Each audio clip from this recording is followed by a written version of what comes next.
जय हिंद दोस्तों। आज हम लोग पढ़ने वाले हैं भारतीय संविधान की प्रस्तावना यानी कि प्रीएम्बल ऑफ द कॉन्स्टिट्यूशन। ठीक है, जिस तरीके से आपने देखा होगा कि भारतीय स्वतंत्रता अधिनियम 1947 आता है। ठीक है, 1947 आता है जिसमें देश को आज़ादी मिलती है। आज़ादी मिलती है, इसके बाद हमारा संविधान बनता है। और मैंने हमारे संविधान में जितने भी अलग अलग देशों से स्रोत जो भी लिए गए हैं, विधि का शासन, ये सारी मैंने वीडियो बना दिया है। और आज हम लोग प्रस्तावना के बारे में पढ़ने वाले हैं। जब भी आप संविधान पढ़ोगे तो सबसे पहले आपको प्रस्तावना आएगी। उसके पहले आपने पढ़ा होगा, जैसे प्रस्तावना से संबंधित कुछ शब्द हैं कि प्रस्तावना है जो संविधानिक तौर, जो संविधान की प्रस्तावना है तो कानूनी तौर पर क्या है, संविधान का भाग नहीं है, लेकिन उसको फिर भी वो संविधान में बहुत बहुत महत्वपूर्ण है प्रस्तावना, है ना। क्योंकि यदि जैसे कुछ विद्वानों का कहना है, यदि आप प्रस्तावना को पढ़ लोगे तो आपको संविधान की अपने आप समझ हो जाएगी। ये बात बिल्कुल सत्य है। जब आप इतनी छोटी सी प्रस्तावना पढ़ोगे और इतना बड़ा कॉन्स्टिट्यूशन पढ़ोगे, उस पूरे कॉन्स्टिट्यूशन, उस पूरे संविधान का सार इस प्रस्तावना में है। चलिए आज हम इसको देखते हैं, इसको समझने की कोशिश करते हैं। तो शुरुआत होती है प्रस्तावना की हम भारत के लोगों से। ठीक है, हम भारत के लोगों से भारत की संविधान की जो प्रस्तावना है उसकी शुरुआत होती है। हम भारत के लोग भारत को एक संपूर्ण प्रभुत्व संपन्न समाजवादी पंथनिरपेक्ष लोकतंत्रात्मक गणराज्य बनाने के लिए तथा उसके समस्त नागरिकों को समझने का प्रयास करेंगे। ठीक है, हम भारत के लोग, इसका अर्थ है कि हम भारत के लोग मतलब संपूर्ण भारत की बात चल रही है।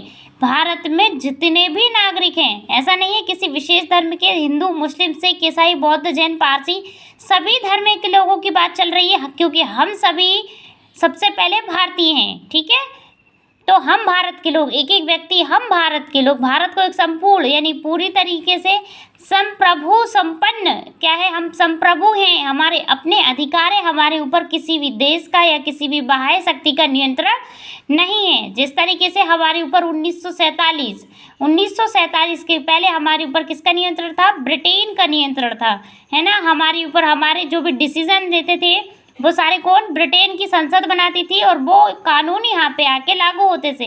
जिस तरीके से आपने 1857 की क्रांति देखी, उसके बाद में 18 ना बहुत सारे एक्ट बन के आए, रेगुलेटिंग एक्ट आता है, चार्टर अधिनियम आता है, 1833 का चार्टर अधिनियम, फिर 1853 का चार्टर अधिनियम, इस तरीके से एक्ट आए हैं।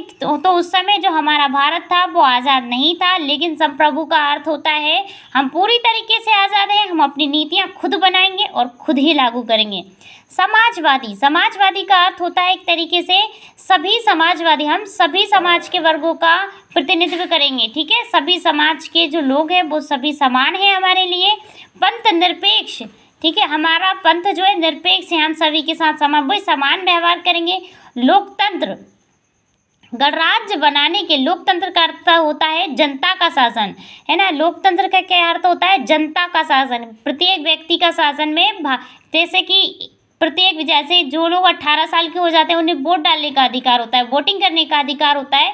तो एक एक व्यक्ति का क्या होता है, तंत्र में भागीदारी है। लोकतंत्र में क्या है, भागीदारी, उसी को कहते हैं लोकतंत्र।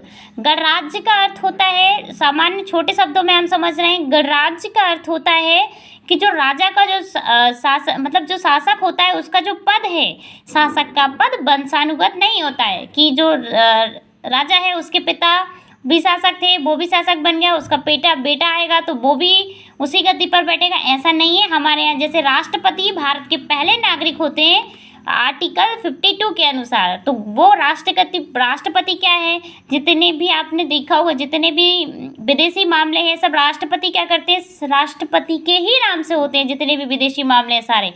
तो राष्ट्रपति का जो पद है वो वंशानुगत नहीं है, निर्वाचन होता है, राष्ट्रपति का निर्वाचन होता है। समानुपातिक प्रतिनिधित्व प्रणाली, एकल संक्रमणी पद्धति, तो राष्ट्रपति के उसके बारे में भी जान लीजिए। तो एकल संक्रमणी पद्धति के से राष्ट्रपति का निर्वाचन होता है, उसी को कहते हैं गणराज्य। मतलब यहाँ पे जो शासक है वो जनता की इच्छा से चुना जाता है, जनता खुद चुनती है। हमने देखा है कि वोटिंग के माध्यम से, है ना, बनाने के लिए समस्त नागरिकों को, भारत के एक एक व्यक्ति, एक एक नागरिक की बात चल रही है।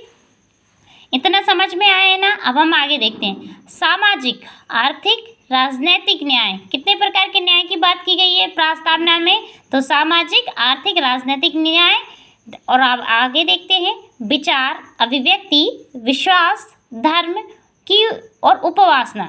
ठीक है, फिर से पढ़ेंगे। विश्वास, विचार, अभिव्यक्ति, विश्वास, धर्म और उपवासना की स्वतंत्रता। न्याय कितने प्रकार का था? तो 3 प्रकार का न्याय मिला है आपको सब प्रस्तावना से। सामाजिक, आर्थिक, राजनीतिक। उपवासना कितने? तो और आपकी स्वतंत्रता कितने प्रकार की है आपको? तो विचारों की स्वतंत्रता है, आपकी अभिव्यक्ति, अभिव्यक्ति का अर्थ है आप जो भी सोचते हैं आप उस कार्य को कर सकते हैं। ठीक है। विश्वास, आप है ना, जिस पे भी चाहे उस पर विश्वास कर सकते हैं। जिस धर्म, यानी जिस धर्म को आप मानना चाहते हैं उसको मान सकते हैं। जिसकी भी उपासना आप करना चाहते हैं कर सकते हैं। ये सारी स्वतंत्रताएं आपको दी गई। ये कुल 5 स्वतंत्रताएं हैं, है ना। और न्याय कितने हैं? 3 हैं, है ना। समझ में आई है ना कि न्याय 3 है। 3 प्रकार के न्याय दिए गए हैं प्रस्तावना में और 5 प्रकार की स्वतंत्रता दी गई है। आगे देखेंगे, प्रतिष्ठा और अवसर की समता प्राप्त करने के लिए उन सब में व्यक्ति की गरिमा, है ना, एक एक व्यक्ति की गरिमा की बात है ना। जैसे आपने आर्टिकल 21 भी पढ़ा होगा, 21, उसमें भी व्यक्ति की गरिमा की बात चल रही है ना। राष्ट्र की एकता एवं अखंडता सुनिश्चित करने वाली बंधुत्वता बढ़ाने के लिए दृढ़ संकल्प होकर, हमने क्या है, संकल्प लिया था उस समय। जो भी लोग थे, हम लोग तो नहीं थे, लेकिन हम जो भी लोग थे उस समय संविधान का निर्माण हो रहा था। तो देखिए, अब पुनः एक बार समझने की कोशिश करेंगे। प्रत्येक व्यक्ति की गरिमा है, राष्ट्र की एकता, मतलब हम यही चाहते हैं कि राष्ट्र में एकता बनी रहे, है ना, अखंडता बनी रहे। अखंड भारत, सम्राट अशोक का नाम सुना होगा, उन्होंने अखंड भारत की कल्पना किसने की थी? सम्राट अशोक ने। सुनिश्चित करने वाली बंधुत्वता, मतलब हम सब भाईचारे की भावना हमारे अंदर रहे। सभी के मतलब जो धर्म के नाम पे जो दंगे होते हैं वो नहीं हो, दंगे नहीं हो, उग्रवाद नहीं हो, सभी में बंधुत्वता हो, सभी एक दूसरे के साथ भाईचारे से रहें और सभी इस तरीके से संविधान की गरिमा को बनाए रखें। ये आपकी प्रस्तावना की मुख्य विशेषता है। अब हम ये देखने वाले हैं कि प्रस्तावना को, मतलब इसको स्वीकार कब किया गया था? तो बंधुत्व को बढ़ाने के लिए दृढ़ संकल्प होकर अपनी संविधान सभा में, उस समय की जो संविधान सभा थी उसकी बात चल रही है ना। आज की तारीख 26 नवंबर 1949, 1949, याद रखिए डेट। 26 नवंबर क्या है? 1949 ई को क्या हुआ था? मिति कौन सी थी उस दिन? जैसे ये तो डेट हुई, हमने पीछे पढ़ा भी, और मिति कौन सी थी? मार्गशीर्ष शुक्ल सप्तमी संबंध। उस समय क्या? शुक्ल सप्तमी संबंध 2006 विक्रमी। ये उस समय आपका शुद्ध हिंदी का है, ज़्यादा यूज इसका नहीं होता है, लेकिन ये प्रस्तावना की बात चल रही है इसलिए उस दिन का डेट ये सब कुछ रखा गया है। को एकत्र द्वारा संविधान को अंगीकृत करते हैं, अधिनियमित करते हैं और आत्मसमर्पित करते हैं। हमने क्या किया है? हमारे आज भी हमारा जो शासन है किसके, और आज भी नहीं, हमेशा हम लोकतांत्रिक देश है हमारा, ठीक है। तो हमारा जो शासन है वो किसके अनुसार चलता है? संविधान के अनुसार चलता है। जो भी शासन, जो प्रशासन है, जो सरकार नीतियाँ बना रही है वो किसको ध्यान में रख के बना रही है? कॉन्स्टिट्यूशन को ध्यान में रख के। तो क्या कर दिया था उस दिन हमने? 26, इधर देखते हैं, 26 नवंबर 1949। आप इतना कन्फर्म याद रखिए, हमने इस दिन क्या किया था?